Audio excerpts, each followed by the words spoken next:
ఎన్నో విన్నాం.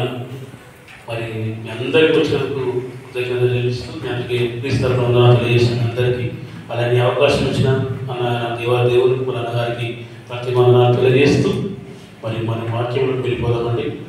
చూసినట్లయితే దావీదు మహారాజు గారు సుమారుగా ఎన్నో అధ్యాయాలు రాసుకుంటూ వస్తున్నారు. ఇప్పటి వరకు 32 అధ్యాయాలు సంపూర్ణంగా, విజయవంతంగా, క్లుప్తంగా, వివరంగా అనేక విషయాలు మొదటి వర్తమానం ద్వారా ఎన్నో విషయాలు మనం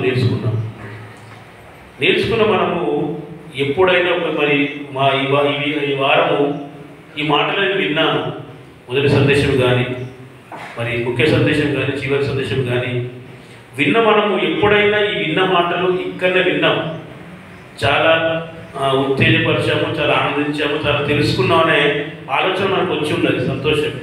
ఒక్కసారి ఇంటికి వెళ్ళిన తర్వాత ఒక్కసారి అందరూ, ఎందుకంటే ఇప్పుడు అందరూ మనకు పాతలే కనుక ఇంటికి వెళ్ళిన తర్వాత ఎప్పుడైనా ఏ క్షణమైనా ఈరోజు అన్నగారు మొదటి వర్తమానం ఏం చెప్పారు, రెండవ వర్తమానం ఏం చెప్పారు, ఈ వర్తమానంలో నాకేమన్నా దేవుడు ఏమైనా తెలియకుండా నేనేమన్నా మారాలని నాకు చెప్పాడా, ఒక్కసారి మనము విన్న మాటలు ఒక్కసారి గుర్తు చేసుకున్నామా అంటే అది మీ ఆత్మకి వదిలిస్తున్నాను.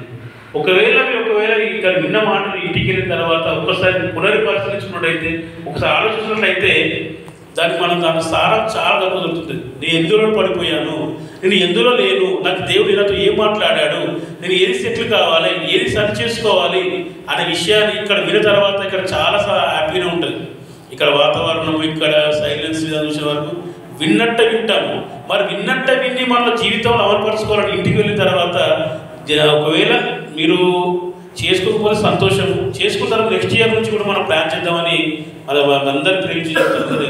ఎప్పుడైనా సరే మొదటి సందేశమైనా, రెండో సందేశమైనా ఎక్కడ విన్నా కానీ ఒకసారి మనం విన్న తర్వాత మరొకసారి మనము ఏం చెప్పాడని మనం ఒకసారి ఆలోచించాలి.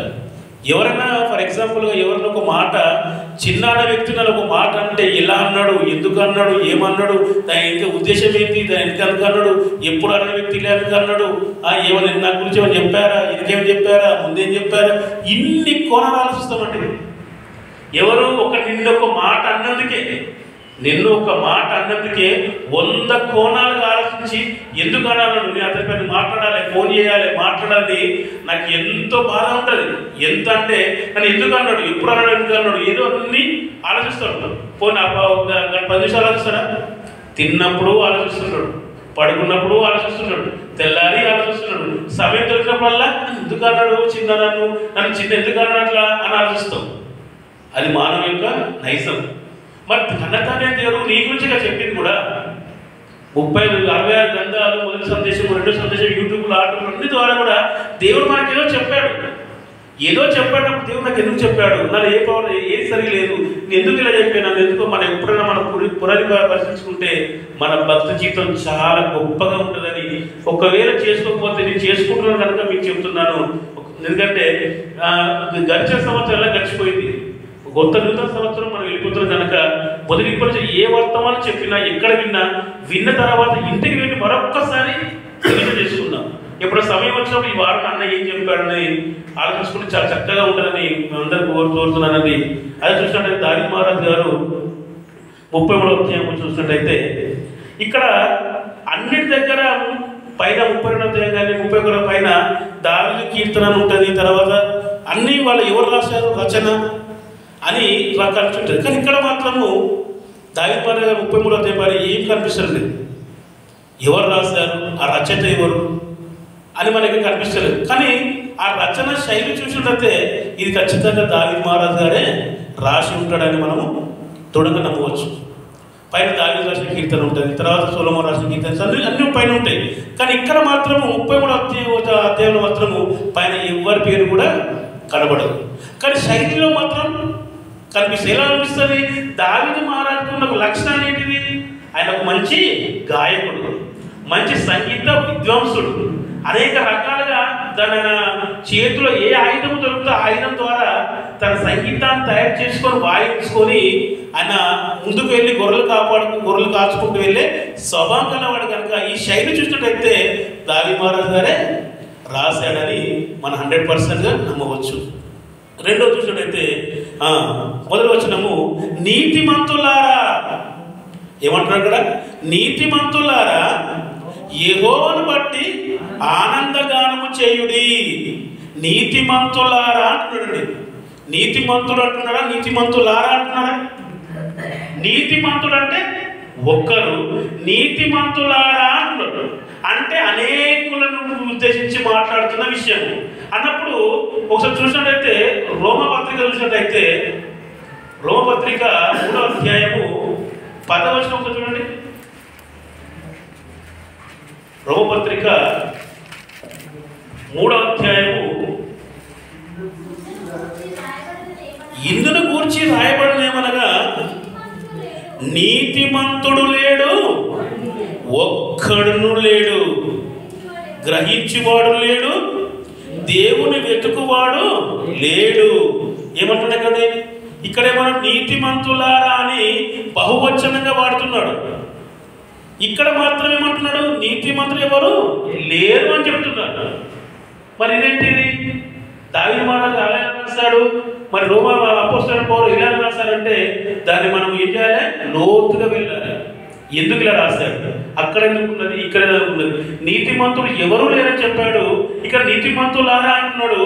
ఎందుకు ఆ వచనం ఎందుకున్న అర్థం ఏందని మనం ఆలోచిస్తున్నట్టయితే అక్కడే రాసి పెట్టాడంటే మళ్ళీ ఏమన్నాడు? నీతిమంతులు లేడు. నిజమే, నీతిమంతులు ఎవ్వడూ లేడు, ఒక్కడు కూడా లేడు. ఎవరు లేరు? ప్రపంచంలో సుమారుగా 800 కోట్ల జనాభా ఉన్నప్పుడు కూడా ఏ ఒక్కడు కూడా నీతిమంతులు లేడు. నీతిమంతులు అస్సలు లేనే లేడు. ఏమన్నాడు మళ్ళా? గ్రహించువాడు లేడు. అంటే నీతిమంతుడు కావాలంటే గ్రహించాలి. నీతిమంతుడు కావాలంటే గ్రహించాలి. ఏం గ్రహించాలి? దేవుని వెతుకువాడు కూడా లేడు. అంటే గ్రహించడంలో, దేవుని వెతుకడంలో గ్రహిస్తే వాడు ఏమైపోతాడు? నీతిమంతుడైతాడు. అంటే నీతిమంతుడు ఒకడు లేడని చెప్పాడు. మరి లేడని దగ్గర అక్కడ ఆపకుండా ఏం చేశారంటే, నీతిమంతుడు కావాలనుకుంటే మీరు ఏం చేయాలంటే గ్రహించాలి. వాక్యం ఏం చెప్తున్నది, సృష్టి ఏం చెప్తున్నది, సృష్టి ఏం చూపిస్తున్నది అన్నగారు చెప్పారు. సుమారు మన క్రిస్మస్ సంబరాల్లో చరిత్రగా చూసినప్పుడు ఆయన మన ఏమన్నా చేసిన కార్యములని పరిశీలించి గ్రహించడం వల్ల సృష్టి చేసిన దేవుడు ఎవరో తేటగా తెలుస్తుంది. తేటగా తెలవాలంటే ఏంటి? సృష్టిని పరిశీలించాలి, గ్రహించాలి. గ్రహించిన తర్వాత నిజమైన దేవుడు ఎవరో మనకు తెలిసినప్పుడు మనం ఏమైతే ఉంటామో చూసాను. అప్పుడు దేవుడు వెతుకుతాము. అప్పుడు దేవుడు వెతికిన తర్వాత మనందరం ఏమవుతామంట? పరిశుద్ధులమవుతాము. దేవుడు వెతికిన ఆటోమేటిక్గా ఏమవుతాడు?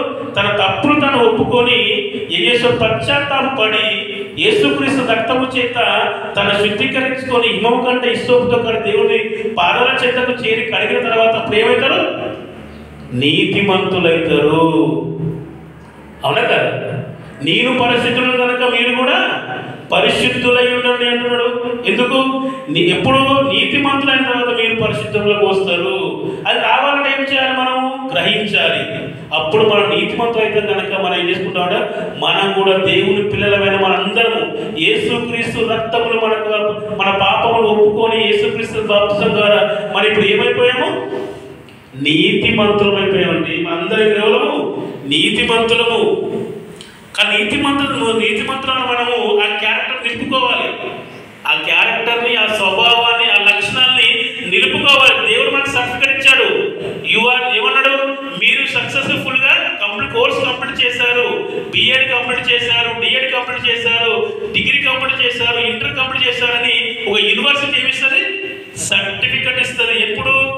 ఆ సంవత్సరం కోర్స్ మొత్తం సంపాదించిన తర్వాత మీకు ఒక సర్టిఫికెట్ ఇస్తుంది. సర్టిఫికెట్ ఇచ్చేంత మాత్రాన మనం జాబ్ వస్తుందా? సర్టిఫికెట్ ఇచ్చేంత జాబ్ వస్తుందా?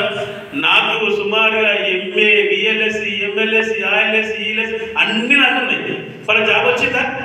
నాకు జాబ్ రాలేదు. కానీ దానికి కావాల్సిన సాధకము చెయ్యాలి. నోటిఫికేషన్ ఉంటే మనం ఏం చేయడానికి కష్టపడాలి, చదవాలి. వాడు పెట్టిన ప్రతి ఎగ్జామ్లో మనం ఏం కావాలి? పాస్ కావాలి. వాడు పెట్టిన ప్రతి arithmetic, reasoning, GK, current affairs అన్నింటిలో కూడా మనం ఏం చేయాలి? మన ప్రతిభను చూపించినప్పుడు వాడు పెట్టే ఎగ్జామినేషన్లో మనం పాస్ అయినప్పుడు మనము పట్టదారు కాదు, మనకు ఒక ఎంప్లాయ్ అవుతాం.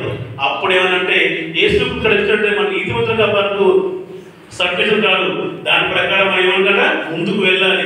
ఎన్నో కష్టాలు, నష్టాలు, బాధలు, ఇబ్బందులు, కరువులు, కాటకాలు ఎన్ని వచ్చిన క్రీస్తులు మన నిలకడగా ఉండి అప్పుడు మన అన్నగారు చెప్పారు, ఈ విషయం దేవుడు తప్పిపోతారా, ఈ చిన్న విషయం దేవుడు దూరం అయిపోతారా, ఈ విషయం ఒక జాబ్ రాలేదని, రోగాలు పోలేదని, అప్పులు పోలేదని, నాకు ఈ విషయం ఈ చిన్న దానికి దేవుడు పెట్టిపోతే అది నీతిమంతులు అవుతారా, పరిశుద్ధులు అవుతారా?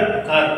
కనుక ఇవన్నిటికంటే మనం ఏం చేయాలంటే కన్న తండ్రి పట్టిపెట్టే పరీక్షలు మనం పాస్ కావాలని, అప్పుడు మనం నీతిమంతులం అవుతాము, అప్పుడు మనం పరిశుద్ధులం అవుతాము. దానికి ఏమంటున్నాడు?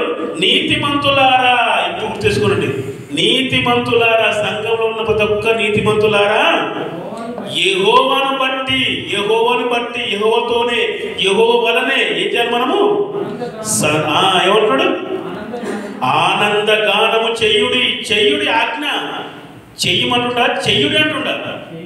చెయ్యుడి అంటే ఆజ్ఞ ఇష్యూ చేసిండు, ఆర్డర్ ఇష్యూడ్, జీవో రిలీజ్ అయిపోయింది. ఏం చేయాలి? మనం ఆనంద గానం ఆయన వల్ల చేయాలి. పైన చూస్తున్నారు చూడండి, ఇక్కడ 32:11 చూడండి. నీతిమంతులారా యెహోవాను బట్టి సంతోషించుడి, ఉల్లాసించుడి. సంతోషంతో పాటు ఏమిటంటే ఉల్లాసము, హ్యాపీ, సంతోషము, ఆనంద బాష్పాలు ఎవరి వల్ల కలగాలంటే యెహోవా వల్లనే కలగాలి. ఎవరుడు? యెహోవా యందు నమ్మకం ఉంచిన వారికి నీతిమంతులారా యెహోవాను బట్టి సంతోషించుడి, ఉల్లాసించుడి.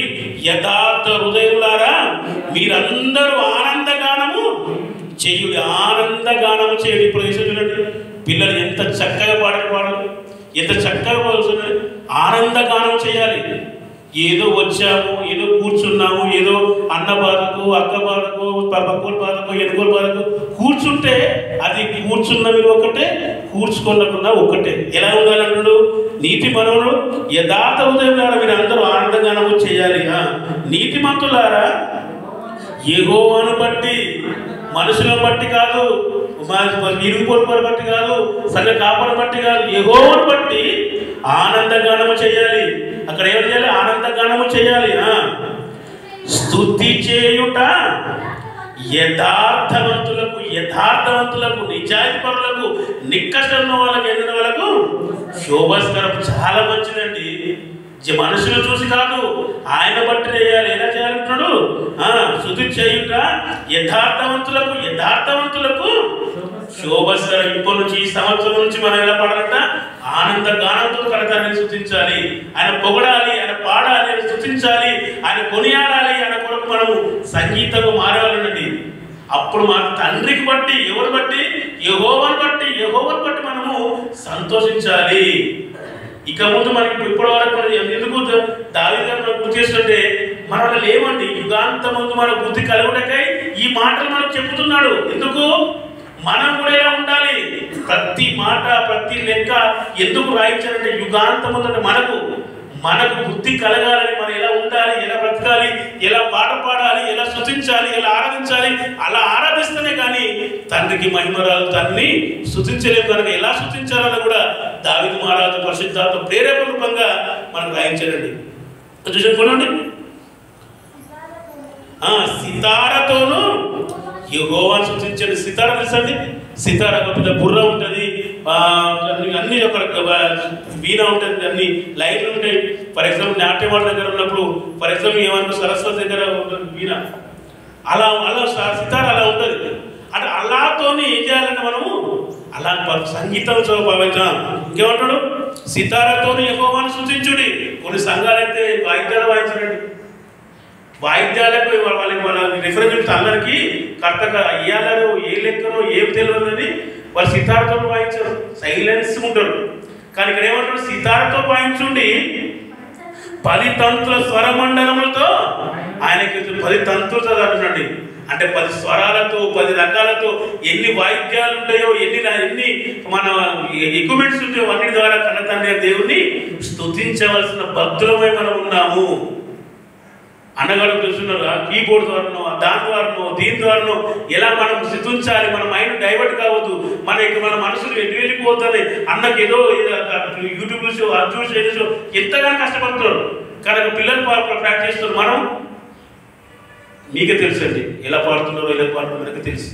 చూడండి ఒకసారి, పైతంతుల స్వరమండలంతో ఆయన కీర్తించుడి, ఆయన గూర్చి నూతన కీర్తన పాడుడి, నూతన కీర్తన పాడుడి.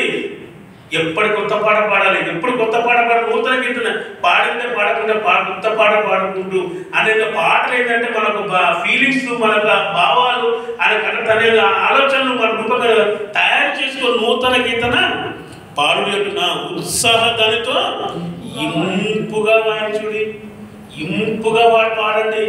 ఇంపుగా అంటే చక్కగా, చక్కగా నిదానంగా, ఒక హెచ్చుతగ్గులు లేకుండా ఇంపు. నేను చెప్తలేదు కానీ ఇక్కడ చూడు ఏమంటారు, ఉత్సాహధ్వనితో. ఉత్సాహధ్వని మన ధ్వని ఏమన్నా రాదు, ఉత్సాహధ్వని. శబ్దం అంటలేడు, మాట్లాడలేడు, పదం అంటలేడు, ధ్వని. ధ్వని అండి, ధ్వని. ఆ ధ్వని అంటే సౌండ్, బిగ్ బ్యాంగ్ లెక్క సౌండ్ రావాలి.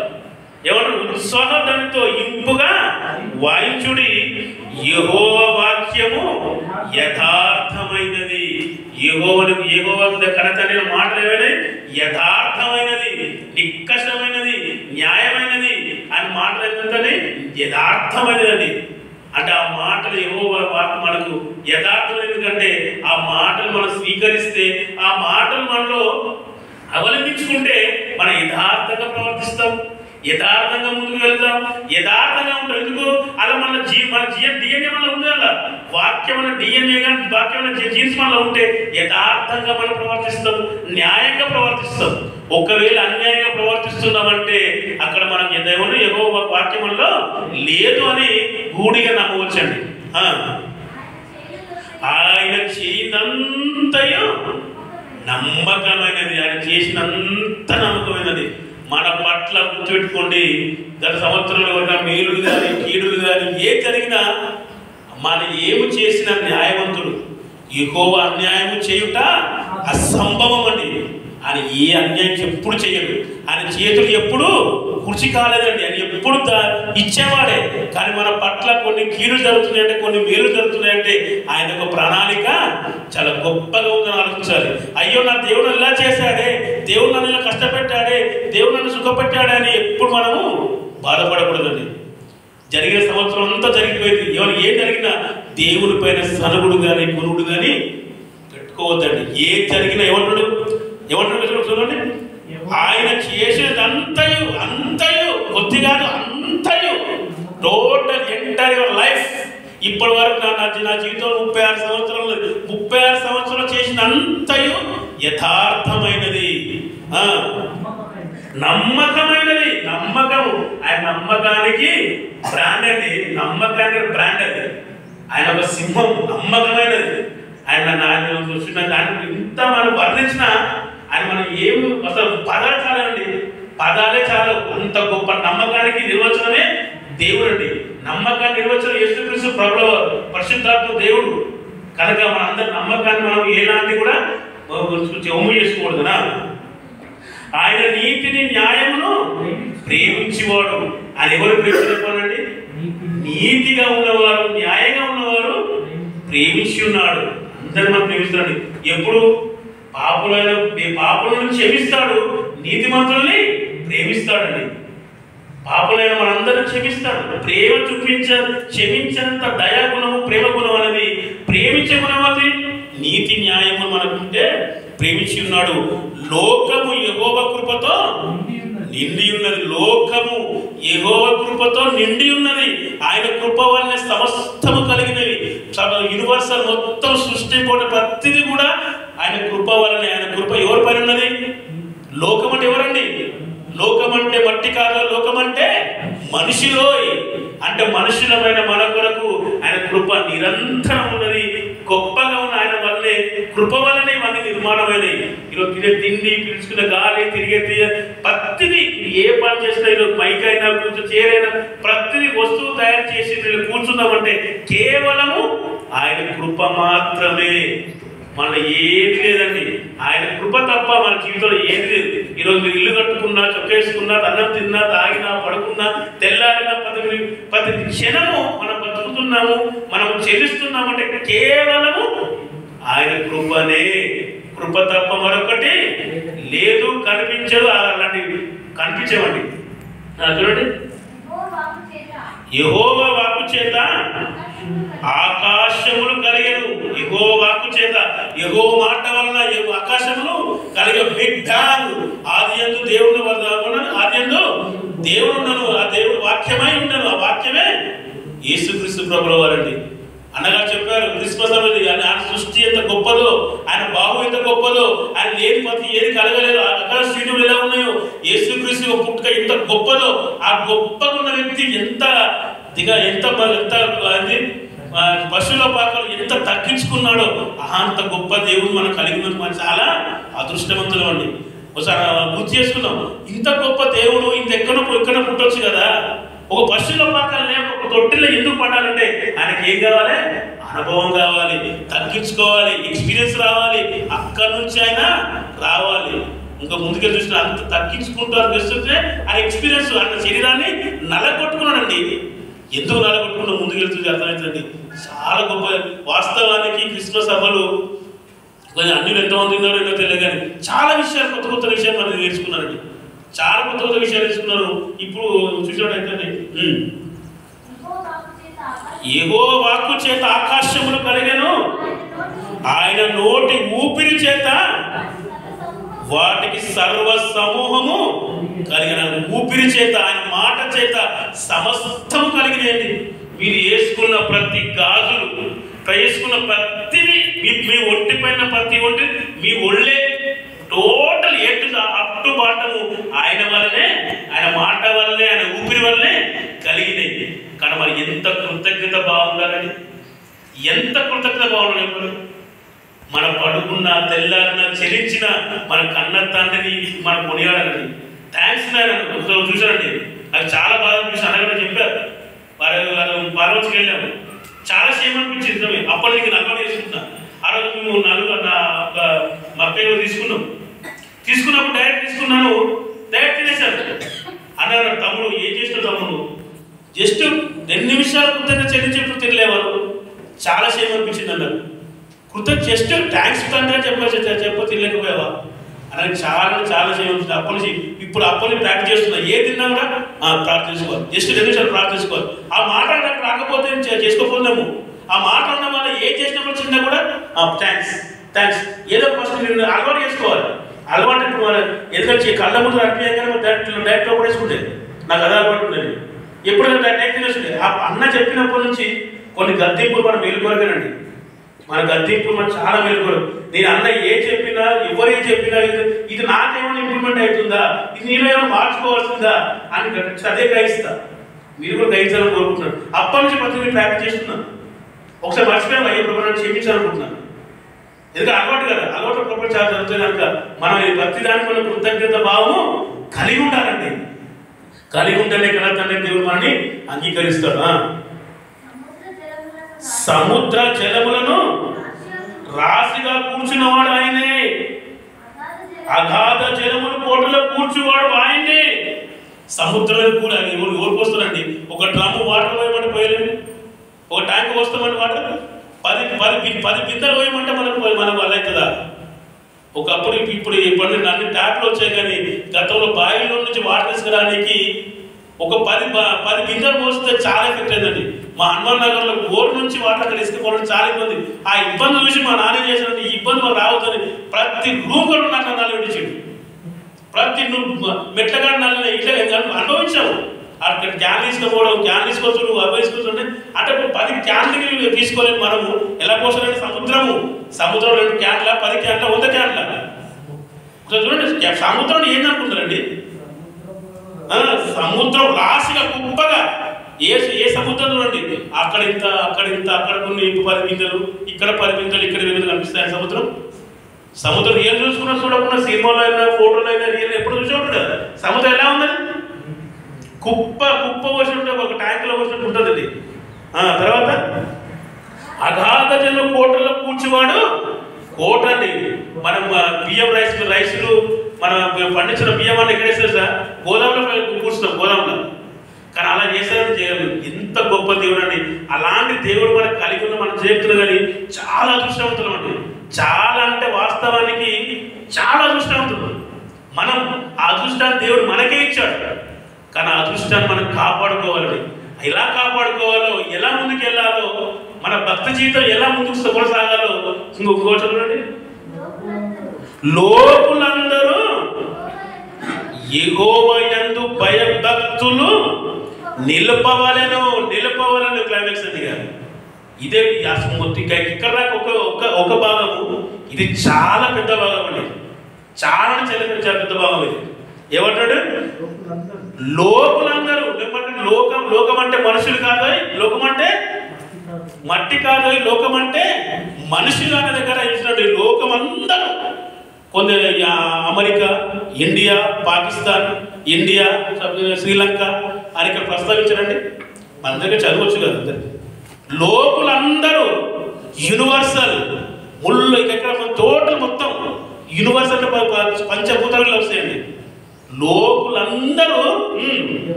యెహోవా యందు భయభక్తులు నిలుపవలెను. ఆదర్శు భయభక్తులు కలిగి ఉంటేనే పరలోకానికి మనం వెళ్ళుతాం అని డిక్లరేషన్. అని చూసినట్టయితే మరి భయభక్తులు అంటే ఏంటిదైనా? భయభక్తులు అంటే ఏంటిది?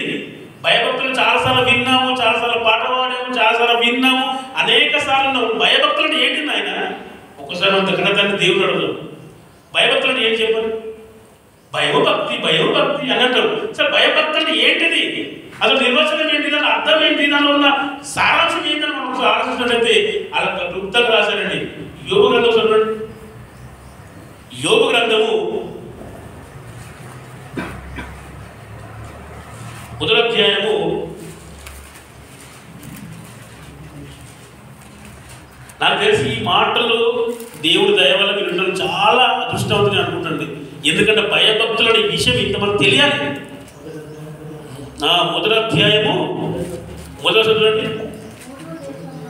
ఊజు దేశమందు యోబు ఒక మనుషులుండెను, అతడు యథార్థవంతుడును న్యాయవంతుడునై దేవుని యందు భయభక్తులు. కాబట్టి కాదు, ఊజు దేశమందు ఒక యోబు గారు, సిద్దిపేట ప్రాంతమునందు ఒక సంఘం ఉన్నది.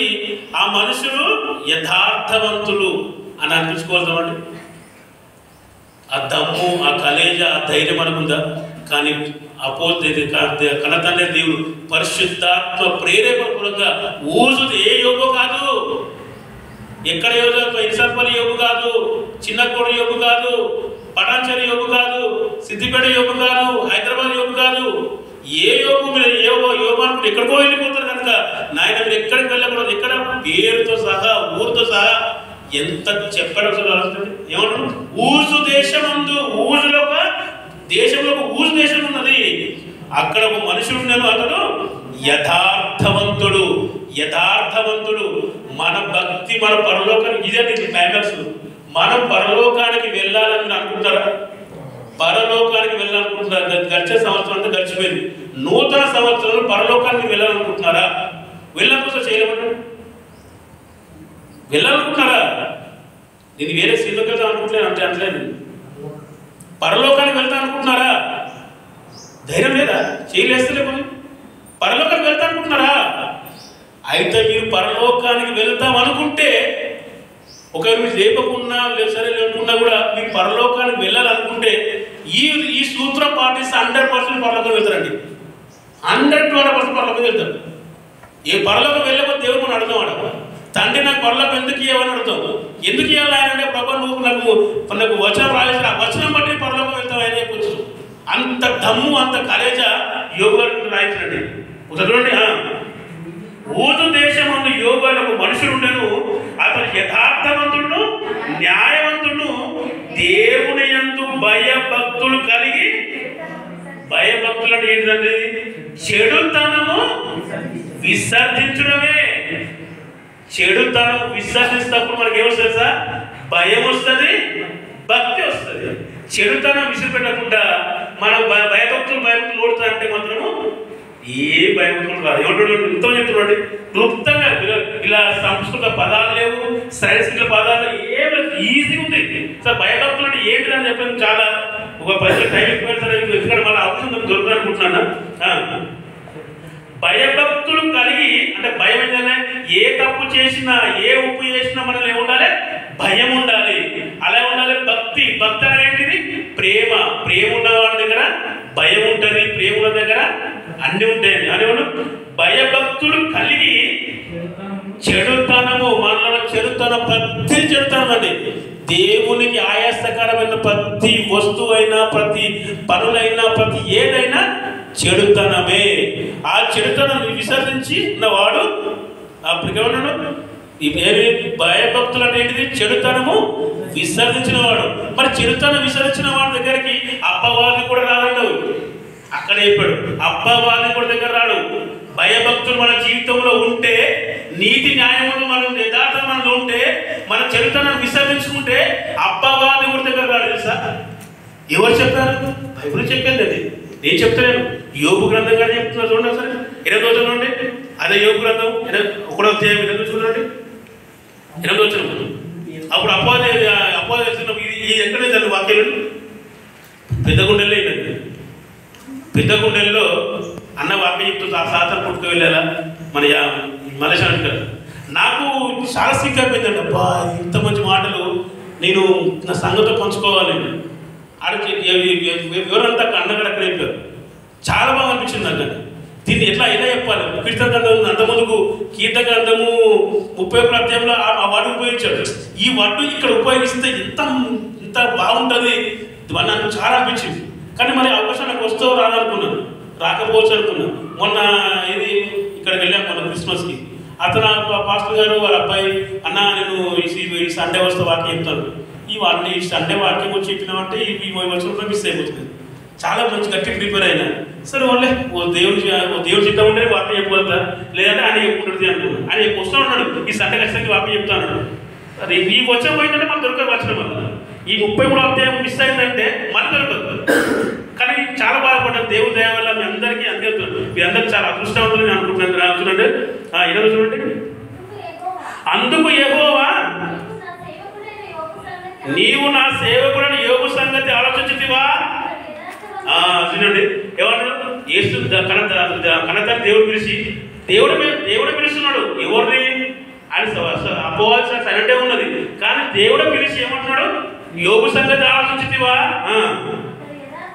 ఆదిలోని ఎక్కడ ఫస్ట్ బయట అతడు యథార్థవంతుడు న్యాయవంతుడినై దేవుని యందు భయభక్తులు కలిగి చెడుతనం విసరించిన వాడు గనుకనే నేను ఆయన ముట్టను బాబోయ్ ముట్టను చెప్పాడండి.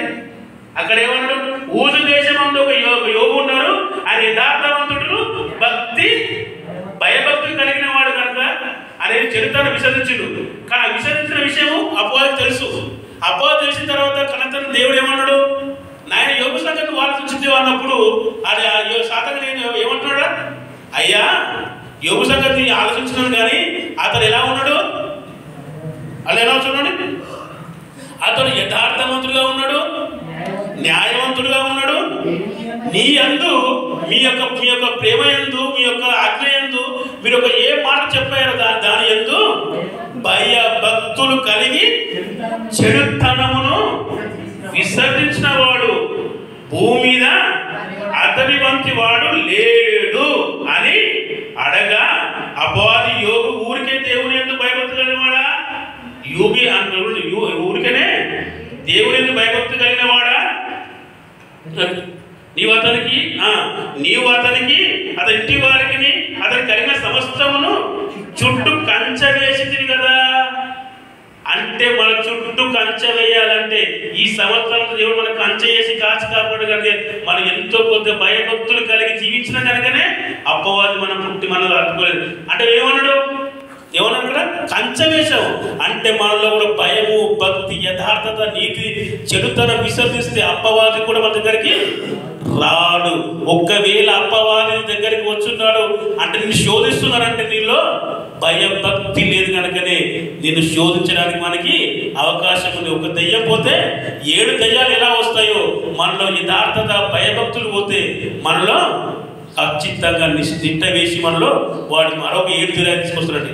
కానీ మనం ఏముండాలి? ఇప్పుడు భయము, భక్తి కలిగి ఉండాలి. భయభక్తులు అంటే ఏంటిది?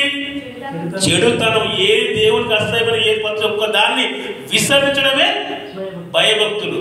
అలానే ఓన్లీ యోగు గారి విషయానండి, ఓన్లీ యోగు గారికేనండి ఆ సర్టిఫికేట్ ఆ నిర్వచనం అయిపోయింది. ఆ నిర్వచనం ఓన్లీ యోగు గారికేనా? అందరికీ అదే సూత్రం అండి. ఇప్పుడు యోగు గారికి అదే సూత్రము, ప్రవక్తలకు అదే సూత్రము, అపోస్తులకు అదే సూత్రము, రాజులకు అదే సూత్రము. ప్రతి ఒక్కరికి దావీదు గారు కానీ అబ్రహాం గారి ప్రతి ఒక్కరి లెక్కలు చూసినట్టు ఎన్నో విన్నాం. వాళ్ళందరూ దేవుని యందు భయభక్తులు కలిగి జీవించారు కనుకనే చెడుతనం విసర్జించారు కానీ వాళ్ళు అంగీకరింపాడు. మరి ఇవి అవును అనిపించారు మానవులను. కానీ కన్న తండ్రి దేవుడు ఎంత న్యాయం తెలుసండి. కన్న తండ్రి దేవుడు ఎంత న్యాయమో తెలుసా? తన కుమారులకు ఎంత న్యాయమో తన జ్యేష్ఠ కుమారుడు యేసుక్రీస్తు ప్రభువు వారు కూడా అదే ఫాలో చేశారు సార్. అదే సూత్రం పాటించాడు. ఈరోజు మనకు అదే సూత్రం పాటిస్తాడు. అదే సూత్రం. ఆ సూత్రం ఎక్కడ చూడండి, చూడండి ఏప్రిల్ రాసిన పత్రిక అయిపోయింది. ఏప్రిల్ రాసిన పత్రిక అదే సూత్రము, అదే లెక్క, అదే తర్వాయి, అదే ఫార్ములా. ఆల్ ఈజ్ ఈక్వల్ 2 3 6 అందరికి కూడా 2 2 4 3 2 6 అందరూ కూడా ఫామ్ చూపించండి. అది న్యాయవంతుడు. న్యాయానికి నిర్వచనమే కన్న తండ్రి దేవుడు అండి. ఓన్లీ వీళ్ళకే సూత్రం పెట్టాను, నా కుమారుడు సూత్రం పెట్టాను అనలేదండి. అయిపోయిందండి. ఏప్రిల్ రాసిన పత్రిక 5వ అధ్యాయము చూడండి 7వ వచనం చూడండి. శరీరధారి అయిన ఉన్న దినములో యేసుక్రీస్తు ప్రభువు ఎలా ఉన్నాడండి? శరీరధారిగా ఉన్నాడు. ప్రవక్తలు ఎలా ఉన్నారు? అపోస్తులు ఎలా ఉన్నారు? చాలా మంది భక్తులు ఎలా ఉన్నారు? మనం ఎలా ఉన్నాము? శరీరధారిగా ఉన్నామా? ఆయన శరీరం ఉన్నామా? చెప్పండి. శరీరధారిలా ఉన్నాము. కానీ యేసుక్రీస్తు ప్రభుల వారు అదే ఫార్ములా ఉంచాడు. మనం కూడా పరలోకం పోవడం అదే ఫార్ములను అవలంబించుకుంటే, దాన్ని జీర్ణించుకుంటే, దాన్ని మనం ఉంచుకుంటే పరలోకం ఖచ్చితంగా మనకి యేసుక్రీస్తు ప్రభుల వారికి ఎలా ఇచ్చాడో మనకు కూడా పరలోకం అలా ఇస్తాడు. చూడండి ఎలా ఇచ్చాడు.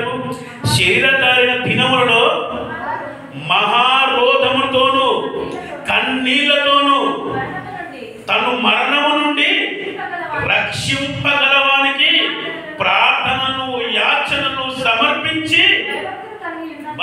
ఏ మాట అనేది ఒక్కసారి ఆలోచించండి. ఆయన ఎలా ఉన్నట్ట? కన్నీళ్లతో ఉన్నాడు, రోధంలో ఉన్నాడు.